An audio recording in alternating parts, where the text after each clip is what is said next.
The night didn't feel right. Even in a city like Las Vegas, where chaos was normal, there were moments when the air itself seemed to hold its breath. Yoonhee noticed it. He walked alone, hands in his coat pockets, stepping away from the glow of his massive estate. Behind him, wealth stretched endlessly, cars, lights, security. But ahead of him, only darkness and trees. He needed the silence. Being a billionaire at 29 wasn't what people thought. It wasn't just power, it was pressure. Endless decisions. Endless expectations. And worst of all, endless loneliness. He exhaled slowly. For a moment, he allowed himself to just be a man walking in the dark. That was his mistake. A branch snapped behind him. He turned. Too late. A hard object slammed into the side of his head. Pain exploded through his skull as his body staggered.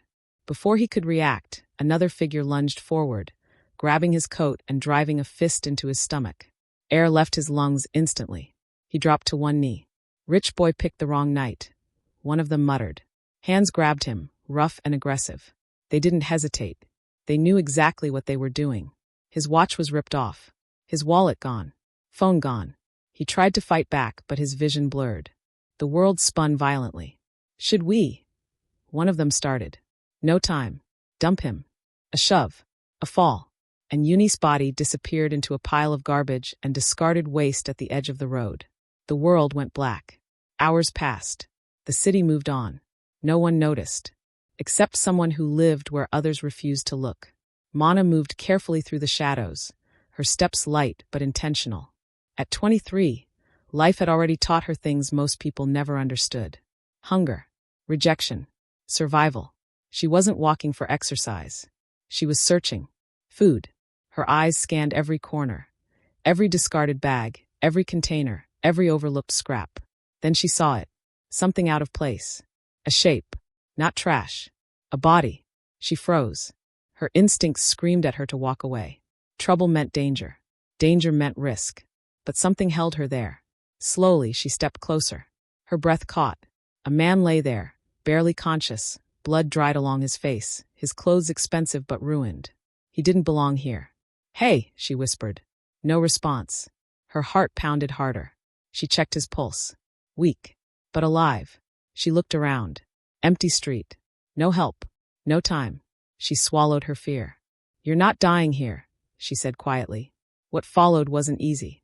He was heavy, far heavier than she could manage comfortably. But Mana had something stronger than strength. She had will. Dragging. Lifting. Pausing.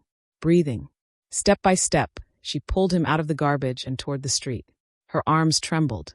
Her back burned. But she didn't stop. Finally, a car slowed. Then stopped. And for the first time that night, hope entered the scene. The hospital was bright, cold, and overwhelming. Mana stood awkwardly near the entrance as doctors rushed Yoonhee away. She didn't belong here. Not in these clothes. Not in this world. But she stayed, because walking away didn't feel right. The next day she came back. Not empty-handed. She had spent hours going behind restaurants, quietly asking or waiting. Some workers ignored her. Some gave her leftovers. Old buns. Bread. Small scraps. To others it was trash. To her, it was survival. She cleaned what she could and placed everything neatly into clear plastic containers she had kept. When she entered Yoonhee's room, he was still unconscious. She sat beside him. "You don't know me," she said softly. "But I found you, so I guess that makes us something." She placed the food nearby. "You better wake up." Day 2. Same routine. Same quiet conversations. "You look like someone important," she said that day. "Not just because of your clothes, but the way you carry yourself. Even like this." She paused. "Funny thing is, nobody important came to see you." Her voice softened. "I know that feeling." Day 3. Everything changed. Yoonhee's eyes opened slowly. Light flooded in. Confusion followed. Then, her.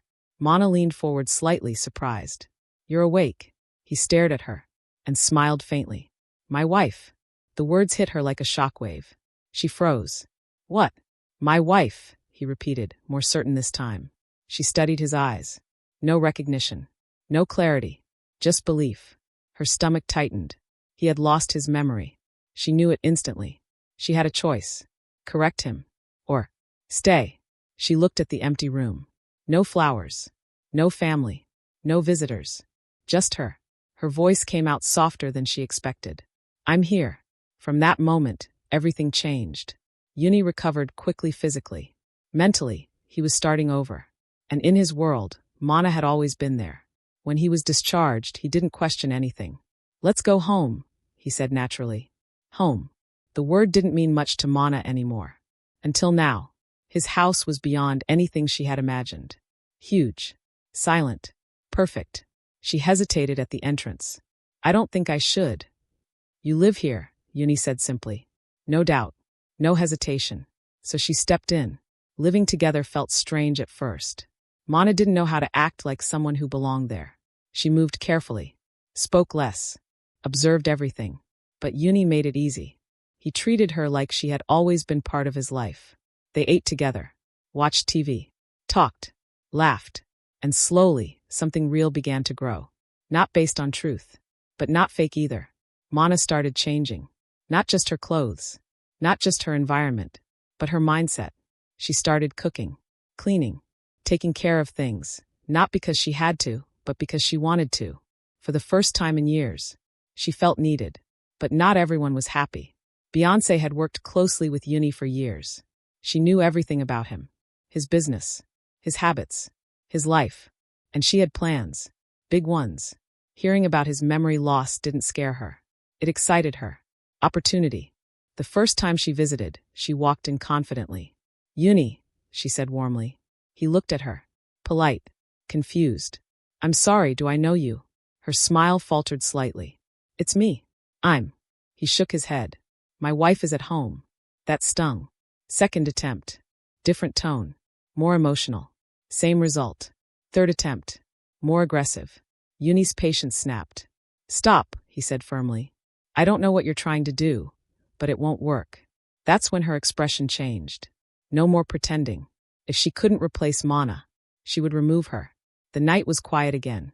Too quiet. Mana stepped outside briefly. She didn't notice the car at first, or the figures inside, until it was too late. A loud bang split the air. Pain shot through her arm. She fell instantly. Shock. Fear. Confusion. The attackers ran, but not fast enough. Police sirens followed almost immediately. The truth unraveled quickly. Captured. Interrogated. Broken. One of them confessed everything. The courtroom was silent.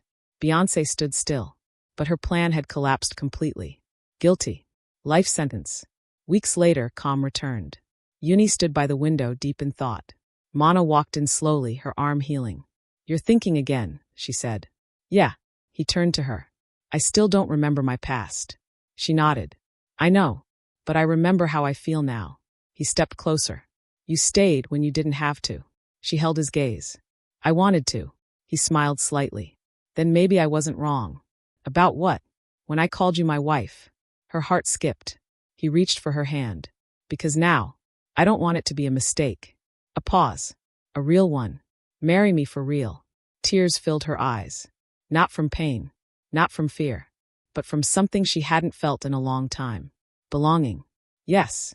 And just like that, the girl who once searched through garbage to survive found a life she never imagined. Not because of luck, but because she chose to care when she could have walked away.